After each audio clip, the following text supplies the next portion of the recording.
Assalamualaikum warahmatullahi wabarakatuh. Di sini saya Tria Safira akan memberikan KIE untuk remaja tentang obesitas pada remaja itu sendiri.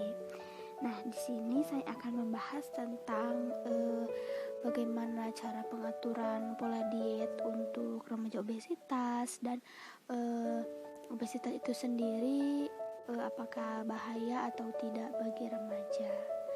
Nah, kita langsung saja kepada materi. Nah, kenapa masa remaja itu penting? Nah, banyak sekali yang bertanya, kenapa masa remaja itu penting? Nah, masa remaja merupakan masa transisi penting pertumbuhan dari anak-anak menuju dewasa. Nah, di sini juga diperlukan gizi yang seimbang pada masa ini akan sangat menentukan kematangan remaja di masa depan, khususnya terlebihnya itu kepada remaja perempuan.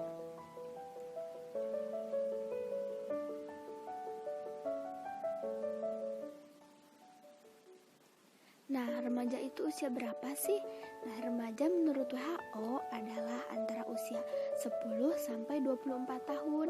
Sedangkan menurut Mons pada tahun 1992, masa remaja berlangsung pada umur 12 sampai 21 tahun dengan pembagian masa remaja awal pada usia 12 sampai 15 tahun, masa remaja pertengahan 15 sampai 18 tahun dan masa remaja akhir 18 sampai 21 tahun.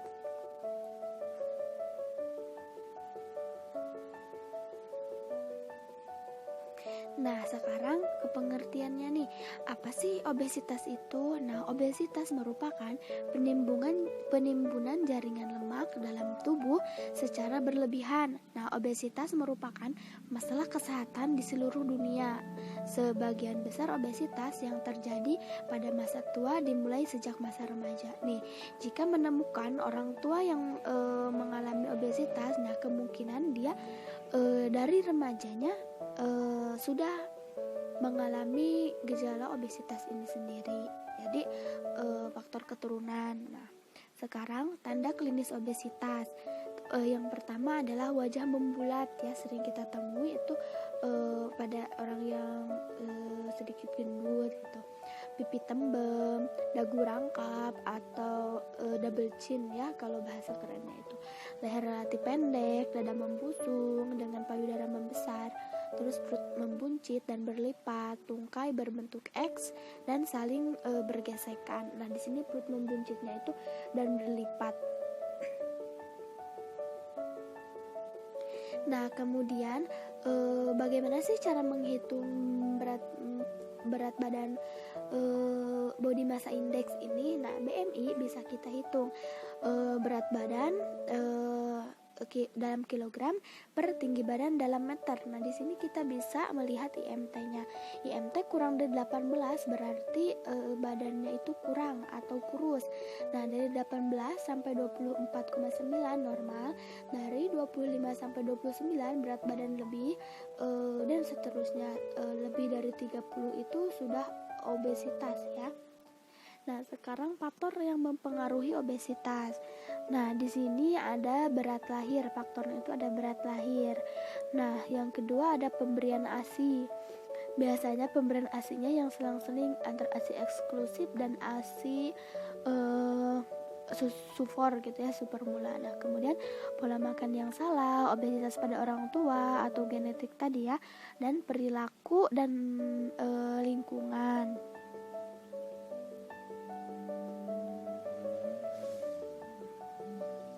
Nah, kemudian penyebab obesitas idiopatik, yang pertama ada faktor genetik ya. Nah, ini ada orang tua yang gemuk.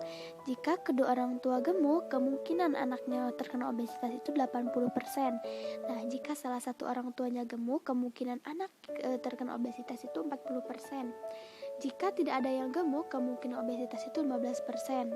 Selanjutnya ada faktor lingkungan, perilaku makan, aktivitas, dan sosial ekonomi juga mempengaruhi kepada penyebab obesitas ini sendiri.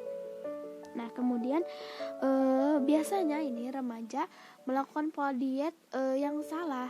Nah, di mana pola makan remaja ini tidak menentu yang memicu resiko terjadinya masalah nutrisi. Nah, pola makan remaja ini tidak menentu yang memicu resiko terjadinya masalah nutrisi. Nah, biasanya kebiasaannya itu remaja tidak melakukan sarapan, makan jajan sembarangan, ngemil, telat makan tidak teratur, sering makan fast food dibanding sayuran, konsumsi soft drink, tidak suka sayur atau buah, asupan makanan yang berlebih, dan sebagainya. Nah, sekarang ini ada dampak obesitas. Nah, yang pertama ada faktor resiko, nanti akan dijelaskan lagi di slide selanjutnya. Ada penyakit jantung koroner, hipertensi pada remaja, sampai stroke juga, gangguan fungsi hati, perlemakan hati, sleep apnea, masalah ortopedi, kelainan kulit, potensi penyakit diabetes mellitus, dan potensi gangguan psikologis.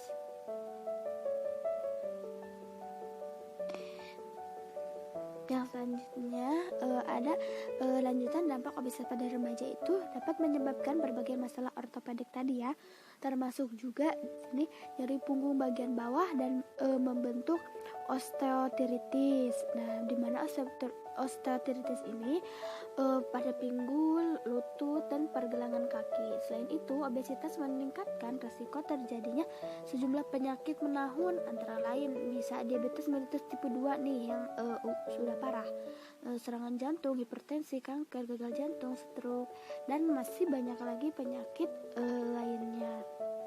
Yang selanjutnya ada problem emosional nih pada remaja yang terkena obesitas ini. Biasanya dia malas, ngantukan, senang ngobrol gitu dibanding beraktivitas. Nah, tidurnya ini ngorok, tidak rapi, dekil, tampilan kurang menarik, bau badan. Nah, kurang pandai. Di sini kurang pandainya pencapaian akademiknya itu rendah, bisa dibuktikan dengan pencapaian akademik itu rendah. Tapi tidak selalu begitu ya. Kurang percaya diri, gangguan makan pada saat remaja. Nah, bagaimana sih agar tidak sampai obesitas? Nah, remaja harus mengatur nih pola makan yang pertama. Yang kedua, pengaturan aktivitas fisik. Yang ketiga, perubahan perilaku dan dukungan keluarga. Yang terakhir dan cara yang terakhir ini adalah dengan terapi obat-obatan. Nah, ini dianjurkan untuk remaja yang misalnya ada keturunan genetiknya itu obesitas berat gitu ya, bisa dia di terapi obat-obatan. Nah, selanjutnya bagaimana sih pengaturan dietnya? Nih, nutrisi yang diperlukan tubuh kita ini ada banyak ya. Di antaranya ada protein, lemak, seng, vitamin, kalsium, zat besi, serat, dan karbohidrat. Nah, di sini itu semuanya itu sangat diperlukan bagi tubuh kita.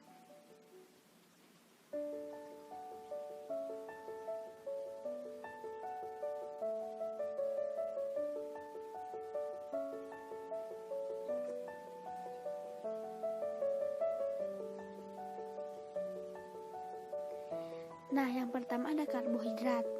Karbohidrat dikenal sebagai bahan bakar atau energi utama bagi tubuh. Nah, sumber karbohidrat utama dalam pola makanan Indonesia adalah yang sering kita temui adalah beras kan ya. Nah, di beberapa daerah selain beras digunakan juga jagung, ubi, sagu, sukun, dan lain-lain pengganti beras.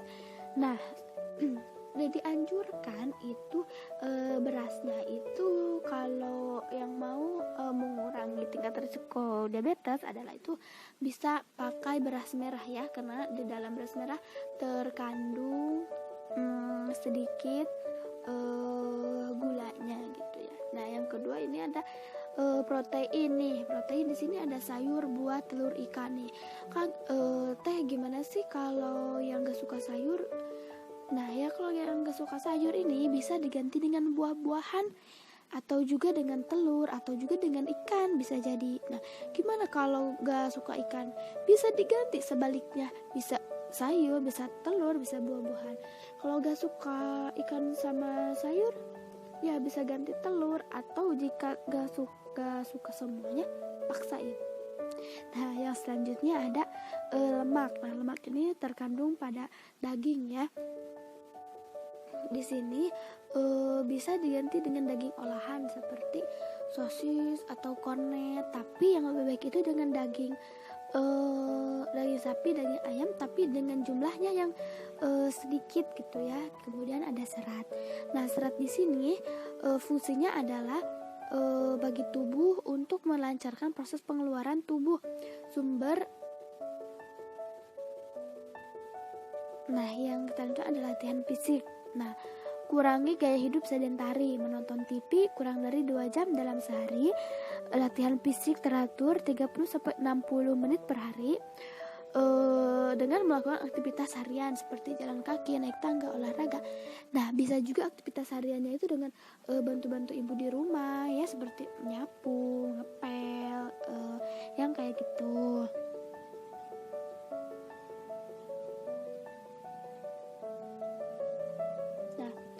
Pengaturan aktivitas fisik. Pengaturan aktivitas fisik ringan, kita bisa melakukan duduk, bermain, mencuci, dan aktivitas sosial. Nah, aktivitas sedang ini berjalan-jalan, melakukan pekerjaan rumah tangga seperti tadi menyapu, mengepel, mengelap kaca, dan beberapa jenis olahraga sedang lainnya. Yang selanjutnya ada aktivitas fisik berat seperti berenang, sepak bola, basket, bulu tangkis, tenis meja, yang seperti itu ya. Nah, cukup sekian pembahasan dari obesitas pada remaja ini, yang dimana kita sebagai remaja harus mengatur pola makan kita, aktivitas kita, supaya nanti ketika sudah tua nanti kita dapat menikmati hidup yang sehat juga. Gak perlu menunggu tua, dari sekarang kita harus mengatur pola makan kita, pola aktivitas kita agar terhindar dari penyakit obesitas ini. Cukup sekian dari saya, terima kasih.